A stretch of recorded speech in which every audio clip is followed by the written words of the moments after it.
Oke, halo guys, selamat datang kembali di channel Solo Player Boruto. Ini adalah video episode spesial part ke-121. Nah, pada episode spesial part ke-120 sebelumnya itu, pertarungan dimenangkan oleh Himawari dan juga Boruto. Karena Hiashi dan anggotanya kalah, akhirnya Hiashi mau mendengar penjelasan Boruto. Setelah mendengarkan penjelasan Boruto, Hiashi langsung percaya tanpa keraguan sedikit pun. Sekarang Hiashi berniat untuk menemui Tsunade untuk membantu Boruto. Apa yang akan terjadi ke depannya? Nah, sebelum kita mulai pembahasannya, mari kita putar dulu intronya. Shinobi no jidai wa owaru.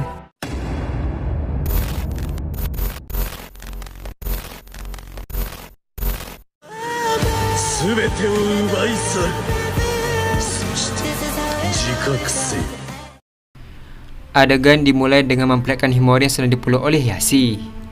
Hiashi berkata, "Maaf karena kakek kasar padamu." Tak lama setelah itu Hiashi pun berdiri. Melihat hal tersebut, Neji berkata, "Paman mau kemana?" Hiashi membalas, "Aku akan membicarakan ini dengan petinggi desa. Aku tidak akan membiarkan cucuku menderita."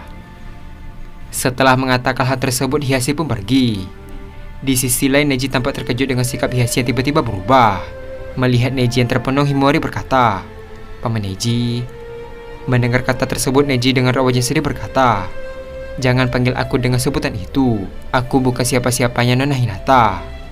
Mendengar perkataan Neji, Boruto tiba-tiba berkata, "Kau tahu, ibu di masa depan selalu menceritakan dirimu terhadap kami. Sayangnya kita tidak bisa bertemu di masa depan karena paman sudah tiada, dan itu membuat ibu sedih. Dan juga, kadang kami merasakan hal yang sama. Dan paman sekarang menganggap bahwa kau bukanlah keluarganya." Mendengar hal tersebut, Neji pun terkejut dan berkata, "Boruto, kau..." Terlihat Boruto berdiri di hadapan Neji sambil mengepakkan tinju ke arahnya. Lalu Boruto pun tersenyum dan berkata, "Aku tidak peduli dengan apa yang kau katakan, karena kau tetaplah keluarga kami." Melihat Boruto, Neji pun tersenyum dan membalas tinjuan Boruto. Adegan pun beralih ke Tsunade yang sedang membaca berkas dokumen. Setelah membaca berkas tersebut, Tsunade pun terkejut karena banyak desa yang menemukan makhluk dengan kulit berwarna putih. Tsunade berkata, tak lama setelah mengatakan hal tersebut, tiba-tiba Hiashi masuk ke dalam ruangan Hokage. Melihat kedatangan Hiashi, Tsunade berkata, "Hiashi, tumben sekali kau datang ke sini." Dengan raut wajah serius, Hiashi berkata, "Ini tentang Boruto." Mendengar nama Boruto, Tsunade berkata, "Ada apa tentang Boruto? Apa dia membuat masalah?" Adegan pun beralih ke Boruto dan Kashinkoji yang berada di menara bangunan Konoha. Kashinkoji berkata, "Apa kau sudah memberikan sambi kepada Akatsuki?" Boruto membalas, "Tentu saja, aku sudah melakukannya." Koji melanjutkan perkataannya, "Bagus, sekarang kita hanya akan mengikuti alur yang seharusnya terjadi di zaman ini. Sebentar lagi makhluk yang disebut Zetsu Putih akan muncul. Lalu perang dunia shinobi keempat akan terjadi. Di sanalah semuanya akan berakhir." Dengan raut wajah serius, Boruto berkata, "Kenapa kau membawa orang ini?" Setelah mengatakan hal tersebut, Amado tiba-tiba keluar dari persembunyiannya. Sambil tersenyum, Amado berkata, "Lama tidak berjumpa Boruto." Mendengar perkataan Amado, Boruto membalas, "Aku tidak akan segan-segan menghabisimu jika kau melakukan ide gilamu itu lagi, Amado." Sambil tertawa, Amado membalas, "Sepertinya aku melakukan sesuatu yang buruk di masa depan ya." Sambil menoleh ke arah Amado, Boruto berkata, "Kau tahu di mana Kawaki kan? Seharusnya alatmu bisa melacak Kawaki." Setelah Boruto mengatakan hal tersebut, tiba-tiba Kashinkoji melirik ke arah Amado. Amado berkata, "Kau kira aku ini dewa, bisa melakukan segala sesuatu. Saat ini aku tidak bisa mengakses perangkat apapun yang ada di tubuh Kawaki. Dia memutuskan semuanya. Seharusnya kau bertanya pada Koji, bukankah dia menguasai Senjutsu Jippo?" Mendengar perkataan Amado, Boruto berkata, "Benar juga. Hei Paman Koji, apa kau melihat Kawaki di penglihatan Jippomu?" Dengan wajah serius, Koji membalas, "Sayangnya sekarang tidak bisa." Mendengar hal tersebut, Boruto pun terkejut. Adegan pun beralih ke Hiashi dan Tsunade yang sedang mengobrol. Tsunade berkata, "Jadi begitu, Boruto juga mengatakannya padamu." "Ya, dia anak yang kuat. Dia sangat mirip seperti Naruto." Sambil menatap ke arah Hiashi, Tsunade melanjutkan perkataannya, "Aku mengerti kau ingin membantu Boruto. Aku juga merasakan hal yang sama. Tapi, kita tidak punya petunjuk apapun mengenai masalah Boruto. Yang bisa kita lakukan saat ini adalah mendukung Boruto dari belakang." Hiashi membalas, "Kau benar Tsunade. Aku seharusnya mendukung Boruto." Setelah Hiashi mengatakan hal tersebut, Tsunade berkata, "Padahal kau dikenal orang-orang dengan ketegasanmu yang sangat keras. Tapi ketika membicarakan Boruto dan Himawari, kau membawa semua sifat kerasmu." Sambil tersenyum, Hiashi membalas, "Entah kenapa aku merasakan bahagia ketika dekat dengan mereka." Setelah mengatakan hal tersebut, tiba-tiba raut wajah Hiashi menjadi lebih serius. Hiashi melanjutkan perkataannya, "Aku tidak tahu masa depan yang dilalui oleh Boruto. Dari raut wajahnya, dia seperti tidak ada harapan hidup. Entah masalah besar apa yang telah dilalui oleh Boruto. Apa kau merasakan itu juga, Tsunade?" Dengan raut wajah yang terkejut, Tsunade membalas, "Entahlah, aku tidak pandai membaca raut wajah seseorang." Hiashi kembali berkata, "Maka dari itu, aku ingin membantunya saat ini, walaupun aku berasal dari masa lalunya." Adegan pun beralih ke Boruto yang masih terkejut dengan jawaban Koji.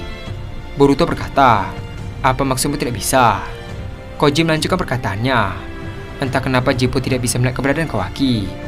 Bahkan di garis waktu manapun aku tidak melihat Kawaki. Dia seperti menghilang di telan bumi." Dengan wajah yang khawatir, Boruto berkata, "Kalau begitu aku akan mencarinya."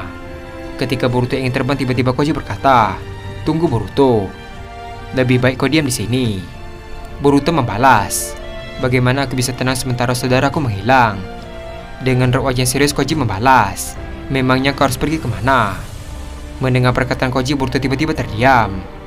Koji melanjutkan perkataannya, "Aku tahu kau khawatir pada Kawaki.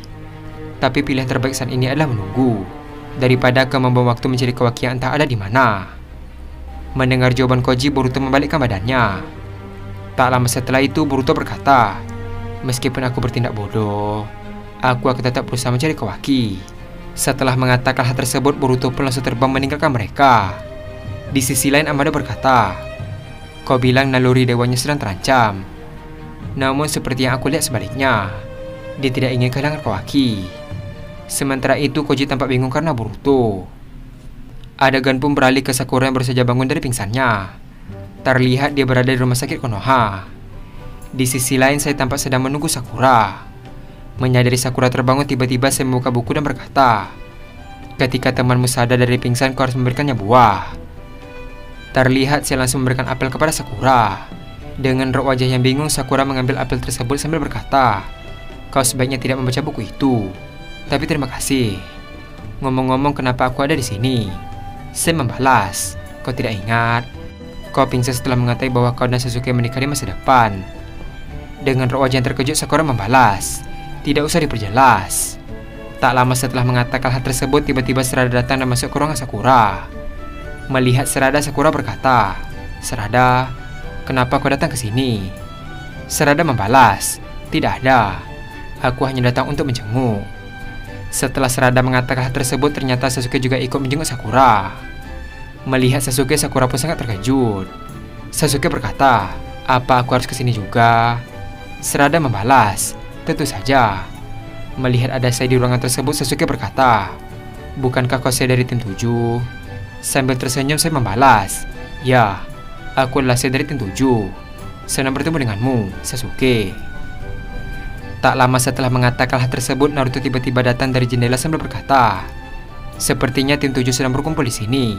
Kalian sedang menjenguk Sakura ya? Sepertinya pasangan dari masa depan ini tampak mengkhawatirkan salah satunya." Mendengar ejekan Naruto, Sasuke membalas, "Tutup mulutmu Naruto. Itu tidak lucu." Sambil tersenyum, Naruto membalas, "Baiklah, maafkan aku." Adegan pun beralih ke Boruto yang sedang duduk di sebuah pohon. Tak lama setelah itu, Boruto langsung menutup matanya dan masuk ke dimensi Momoshiki. Terlihat Momoshiki sedang bersantai di tebing yang tinggi. Dengan raut wajah serius, Boruto berkata dalam hati, "Akhir-akhir ini dia tidak berbicara denganku. Apa yang terjadi?" Di sisi lain, Momoshiki sadar dengan keberadaan Boruto. Namun Momoshiki memilih untuk cuek dan bersantai. Karena hal tersebut, Boruto berkata, "Hei Momoshiki, kenapa kau tidak berbicara padaku? Jangan bilang kau merencanakan sesuatu." Namun Momoshiki masih memilih untuk diam. Karena membuang waktu, Boruto pun pergi dari dimensi tersebut. Lalu Boruto berniat untuk pergi ke tempat Naruto. Terlihat Boruto langsung menggunakan Hiraisen dan tiba di samping Naruto. Karena kedatangan Boruto, Naruto pun terkejut dan berkata, "Jangan muncul secara tiba-tiba seperti itu, Boruto." Sambil tersenyum, Boruto membalas, "Maafkan aku. Ngomong-ngomong, kenapa kalian ada di sini?" Sarada membalas, Kami hanya menjenguk ibuku. Sambil melihat ke arah Sakura, Boruto membalas, "Apa bibi baik saja? Kau pingsan selama ini karena mengetahui masa depanmu." Terlihat Sakura tampak malu karena berada di dekat Sasuke.